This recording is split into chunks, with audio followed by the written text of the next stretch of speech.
Hello everyone, welcome to the Communication of Success. I am Mishkat, your educator, your communicator, helping you use language to communicate your success in the workplace. Ready for today's topic? Let's see.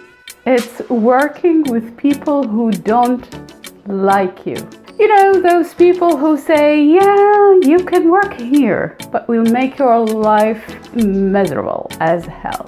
So how to deal with these people?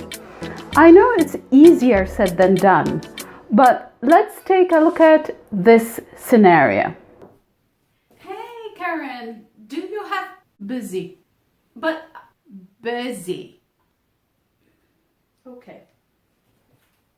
I am presenting in 1 hour and I try to get in touch with Karen. Each time I email her, I knock on her door, she tells me she is busy and now she wants me to present without her okaying the presentation. I'm really concerned. I don't like this presentation and you haven't discussed it with me. So for me, the presentation is not good and it needs to be redone. There are only two reasons as to why people don't like you. The first reason is professional. You don't turn in your assignment, you come late, you turn things halfway through, so they have to finish your job for you. But this is not the topic of this video. The other reason is the topic of this video, which is people don't like you because of personal preference. Usually these personal preferences, they stem from insecurity. They either see you as a threat, you are more likable than them, you have potential, they don't, things to that effect. So how to deal with these people? The first thing I want you to keep in mind is don't try to make them like you. There is no way that they will. So don't try to put yourself in a small container to try to appeal to them. First, it will give the signal that you care a lot about what they think of you, so they will try to trip you off. So don't put yourself in a small container trying to please them. I know this one is hard because you spend a lot of time with these people and it's very difficult to sit or communicate for 8 hours with people who are treating you in a hostile way. Here is tip number 1. Continue to be professional. So make your communications with them totally business and maintain that line. Always start your written communication with a respectful line. When you address them in meetings or in public, address them properly. Depending on your workplace, if it's, very formal, feel free to call them Mr. or Mrs. or use their first name. Each workplace is different, but maintain it businesslike and professional. Because their dislike of you stems from personal preference, we want to encounter by bringing in the business and the formality. That will kind of cool things down. Make your tone neutral. So don't be over enthusiastic. Also, don't argue or complain with them, whether in writing or verbally. Definitely, if you have reports due to them, turn them in on time and in good quality.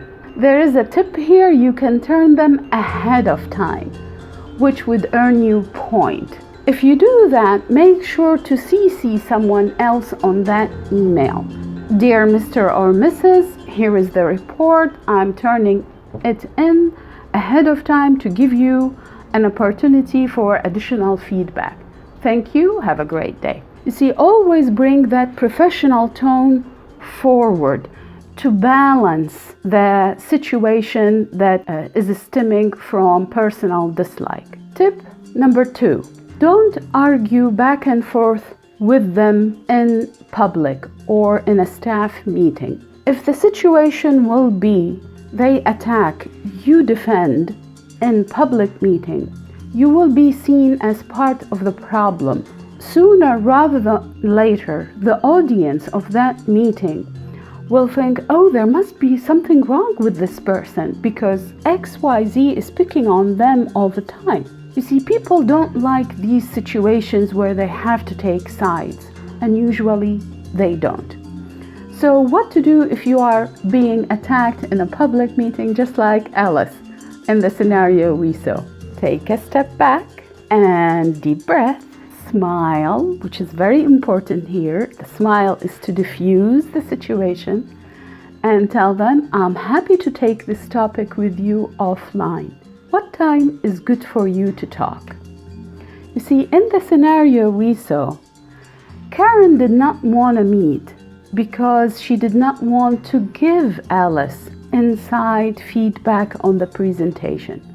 And she thought if she dodged the meeting and then went ahead and criticized her in public, she will put Alice in a difficult spot. The way to encounter is not to attack Karen, especially if she is senior, but to offer a middle ground. First, the objective here for asking for one-on-one meeting is to get the insights. The second objective is to sound more professional and more considerate about the time of the meeting. If Karen and Alice will get on each other's throats and then back and forth, the meeting will be longer, and no one will like that. No one will blame either one. They will blame them both for their failure of reaching an agreement or for their failure of operating in the middle ground. So keep in mind not to argue with them in public. Tip number 3, invest in your professional development. Grow in your business. Build a legacy for yourself. Seek opportunities to present, to write papers or report, to attend conferences. Invest in yourself. The reason being, when you are the authority about the topic that the meeting is discussing or the company is looking forward to invest in, you will less likely to receive criticism in public meetings because you already established yourself. But it's easier to attack the novice, so to speak, because they don't have authority in the topic. They might be talented, they might have potential, but still, it's easy to shake the ground underneath them. So don't put yourself in that vulnerable position. Invest in yourself and make sure that the leadership of the company knows that you are investing in yourself. So, here are the 3 tips one more time. Maintain your professionalism. Don't argue with them back and forth in public, and invest in yourself. I hope you find this video helpful. If so, please hit the like button. Share the video with someone who is struggling with that topic in their workplace, and subscribe to my channel and hit that bell icon to receive notification when I'm uploading new content. Thank you for watching. Talk to you in the next video.